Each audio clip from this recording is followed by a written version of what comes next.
Bismillahirrahmanirrahim. Assalamualaikum warahmatullahi wabarakatuh. Perkenalkan, nama saya Husnul Sri Mulyani Hadja. Di sini saya akan menjelaskan tentang pencemaran lingkungan akibat dari limbah rumah tangga. Bisa kita lihat di belakang ini, banyak sekali sampah-sampah yang mencemari lingkungan yang didominasi oleh sampah-sampah plastik. Dan sampah-sampah plastik ini telah kita ketahui bersama, sampah-sampah plastik ini sangat susah untuk terurai. Bisa kita lihat bersama bahwa di sini didominasi oleh sampah-sampah plastik yang sangat susah untuk terurai. Bahkan ada sampah, contohnya sampah ini, styrofoam ini bisa terurai, dibutuhkan waktu bertahun-tahun bahkan puluhan tahun agar sampah ini bisa terurai. Akibat dari membuang sampah atau limbah rumah tangga secara sembarangan atau tidak mematuhi prinsip-prinsip dari lingkungan, dampaknya itu bisa kita lihat di sini.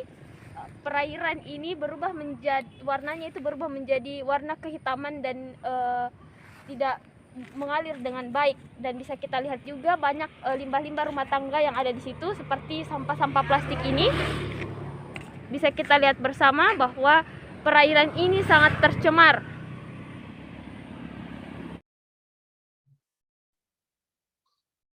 Selanjutnya, saya akan menjelaskan tentang penanganan dari permasalahan yang ditimbulkan akibat mikroplastik dan limbah plastik.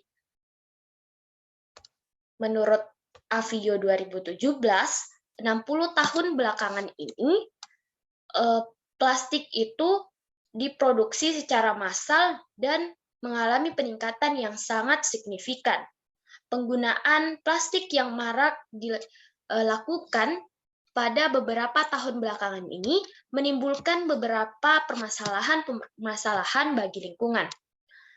Contohnya pada lingkungan yang telah kami liput. Terdapat beberapa permasalahan yang ditimbulkan pada lingkungan tersebut, yaitu tanah yang terdapat pada lingkungan tersebut tercemar dan tanaman-tanaman yang berada pada lingkungan tersebut mengalami terserang beberapa penyakit tanaman.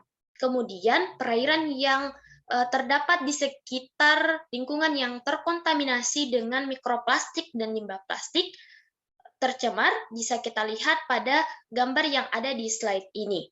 Warna dari perairan ini berubah menjadi hitam dan di lapangan baunya sangat menyengat.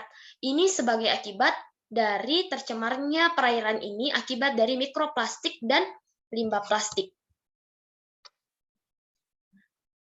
Kehadiran mikroplastik dan limbah plastik pada lingkungan ini memberi banyak dampak negatif karena plastik ini bersifat persisten, yaitu mengandung bahan kimia yang berpotensi atau bersifat toksik dan karsinogenik pada lingkungan.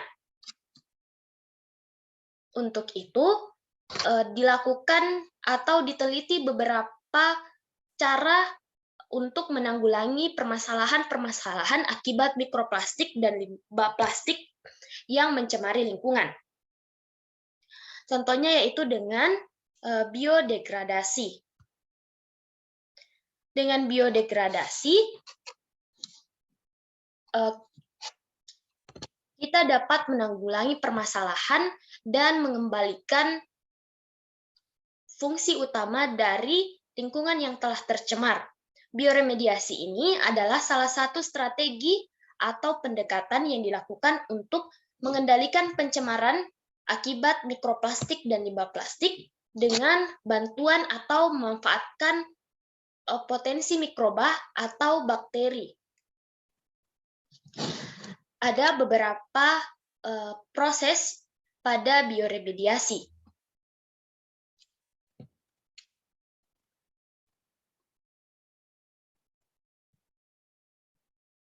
Proses pada bioremediasi ini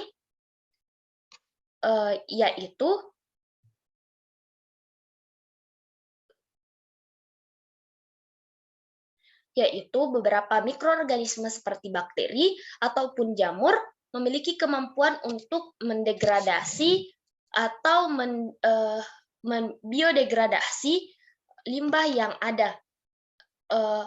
Umumnya bakteri ini memotong rantai polimer menjadi monomer dan memerlukan beberapa mikroorganisme yang berbeda. Pada umumnya, proses degradasi menyebabkan perubahan sifat polimer seperti menghasilkan potongan ikatan polimer, transformasi, atau terbentuknya ikatan struktur kimia yang baru. Degradasi polimer ini dapat terjadi dengan dua tahap, yaitu anaerob dan aerob. Pada kondisi aerob, produksi degradasi yang dihasilkan adalah karbodioksida dan air. Sedangkan pada degradasi pada kondisi anaerob dihasilkan karbodioksida, air, dan metana, atau rumus kimianya yaitu H2S. Pada proses biodegradasi ini, mikroorganisme yaitu bakteri mengekskresikan enzim ekstraseluler yang mendepolimerisasi polimer yang berada di luar sel.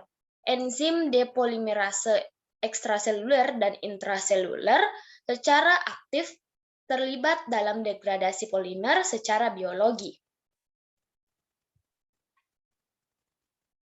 Dengan biodegradasi ini dapat menghilangkan pencemar yang menyebabkan pencemaran pada lingkungan yang ada.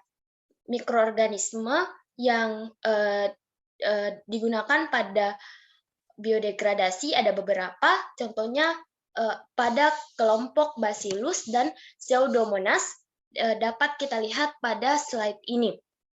Beberapa kelompok atau contoh bakteri pada kelompok ini yaitu ada Bacillus brevis, Pseudomonas putida, Pseudomonas stutzeri, dan masih banyak lagi mikroorganisme yang dapat mendegradasi pencemar pada lingkungan yang tercemar mikroplastik dan limbah plastik.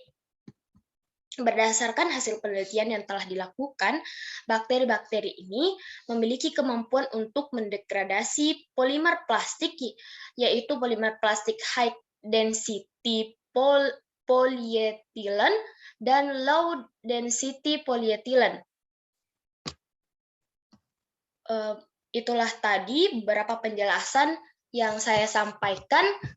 Penjelasan yang saya sampaikan ini mengacu pada referensi yang terlihat pada slide ini. Saya menggunakan dua referensi, itulah tadi penjelasan dari saya. Kurang dan lebihnya mohon dimaafkan. Wassalamualaikum warahmatullahi wabarakatuh.